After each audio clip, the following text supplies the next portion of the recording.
Во текот на 6-та недела од годинава, поточно од 6 до 12 февруари во нашата земја, се пријавени нови 700 случаи на заболени од грип или за 1,4% помалку во споредба со неделата претходно. Во однос на возрастната дистрибуција, 431 лице е на возраст од 15 до 64 години, 129 се деца на возраст од 5 до 14 години, а највисока инциденца е регистрирана кај децата на возраст од 0 до 4 години. Најмногу заболени во рамки на 6-та недела од годинава имало во Струмица и тоа 165 случаи, а во останатите градови бројот на пријавени е помал од 100. Согласно овие податоци, Институтот за јавно здравје ја оценува активноста на вирусот на грип со среден интензитет. Надлежните повторно ја потенцираат важноста на вакцинацијата против сезонскиот грип како најефективна заштита од компликации од ова заболување.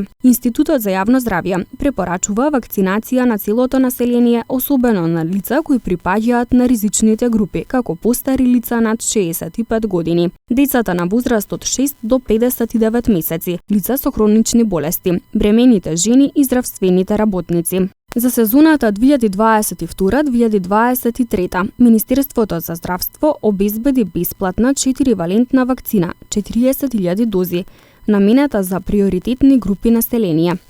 Вакцинацијата против сезонски грип за сезоната 2022-2023 започна на 19 октомври 2022 година и се спроведува во центрите за јавно здравје, со нивните подрачни единици и или здравствени домови. Закажувањето за бесплатните вакцини се одвива преку веб страната vakcinacija.mk. Заклучно со 6-та недела во Македонија, вакцинирани се вкупно 52.774 лица од ризичните категории население со бесплатните вакцини, а во однос на комерцијалните вакцини, вакцинирани се 2629 лица.